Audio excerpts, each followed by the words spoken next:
Hmm, what disaster can teach us about the good system design? The Chernobyl disaster doesn't happen simply because of Soviet communist top-down regime. The Challenger disaster didn't happen simply because of the O-ring shields failure. The second wave of the coronavirus didn't take over India simply due to lack of adequate health care in the country. A marketing strategy doesn't fail simply because you didn't include animal photos. These so called root causes are part of many reasons and they are definitely not the main reason. On April on 26 April 1986, a group of nuclear engineers wanted to wanted to test a simulation of an electrical power outage to create a safety procedure in a nuclear power plant. They wanted to test if it was possible to maintain the nuclear reactor cooling water circulation until the backup electrical generators could provide power. The, the goal was to make sure the reactor won't have to be completely shut down during the power outage. Three such tests have been conducted in the previous 4 years, but they have failed to provide a solution. This fourth attempt didn't happen as scheduled. An unplanned 10-hour delay caused a completely unprepared operating ship to handle the job. The reactor power had to be decreased as part of the test.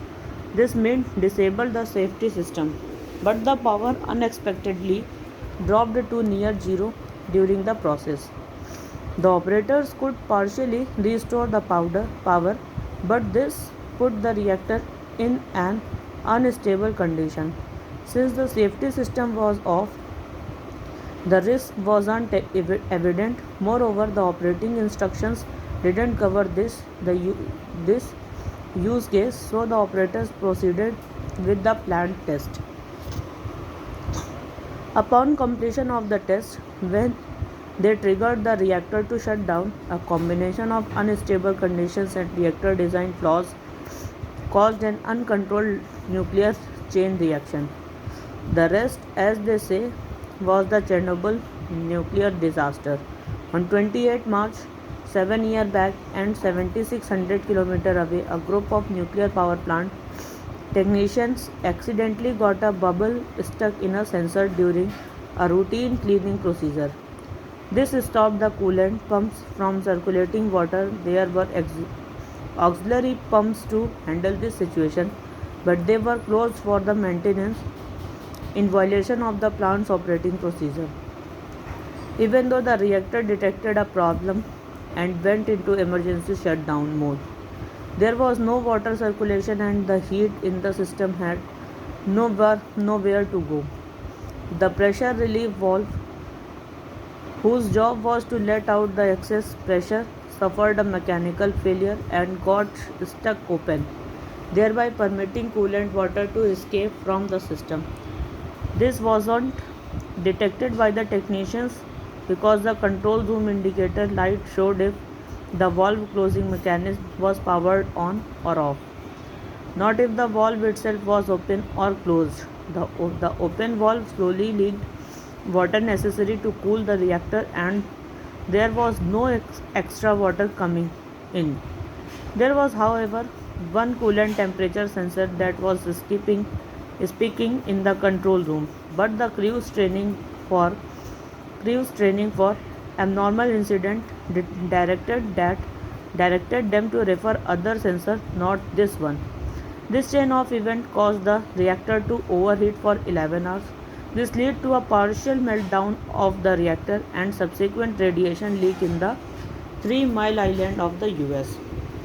When we do postmortems of both big and small failures, we heavily suffer from hindsight bias.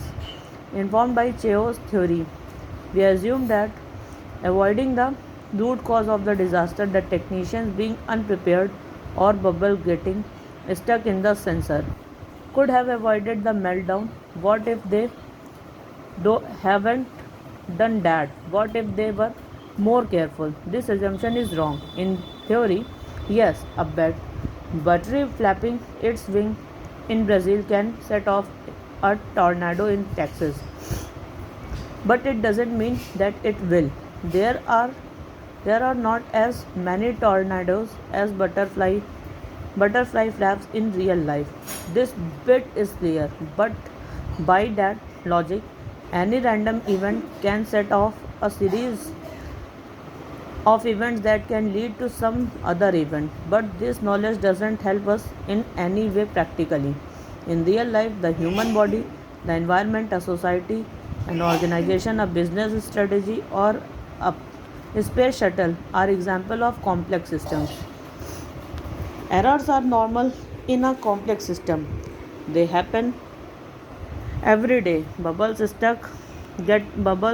stuck, coolant system fail, technician ignore procedures, but there's enough redundancy and margins of error in place to make sure such errors doesn't don't collapse the whole system. Catastrophic failures happen only when enough of these small errors line up, leading a compounding effect via chain reaction. Catastrophic failures, whenever they occur, happens regardless of a root cause. By that logic, the Challenger disaster doesn't happen simply because of the O-ring seals failure. The second wave of the coronavirus didn't take over India simply due to lack of adequate health care in a country. A marketing strategy doesn't fail simply because you didn't include animal photos. These so-called root causes many are part of many reasons, and they are definitely not the main reason. If you look closely, there are 500 things that were erroneous but they didn't contribute to the disaster. In a complex system where there are multiple moving parts, there is no root cause. In other words, avoiding them wouldn't have been enough to avoid the disaster. It might have been delayed but not prevented. Catastrophic failures are usually due to the combination of bad system design, human error, human computer interaction flaws, poor training, miscommunication, bad process, and countless other major and minor contributing factors. There seldom are one major factor which has a cascading effect. The same is true for the success as well. A company doesn't become successful just because it has a great CEO. You don't have a healthy relationship just because you are a nice person. You don't win a competition just because you worked hard. There are multiple other factors, some of which are outside your control. Therefore, the goal is not to make completely error-free system. It's possible to make them complete, completely free of error anyway. It's a breeze to even attempt that. Be it a personal fitness regime or the product development process in a startup or the service design of an airport, what you should thrive for is to make them error proof systems that work regardless of errors. A good system helps you stay healthy regardless of occasional drinking and partying. A good system helps you get more done regardless of procrastination. A good system helps you ship the MVP regardless of development hiccups. Every day between 1 and 5 of your cells in your body turn cancerous, but your immune system is efficient enough to capture and kill them. Think of that a couple of dozen times a week. Well, over 1,000 years a time, you get the most dreaded disease of our age, and each time your body self correct. The body works regardless of error, so system चद्दर का camera लगा है।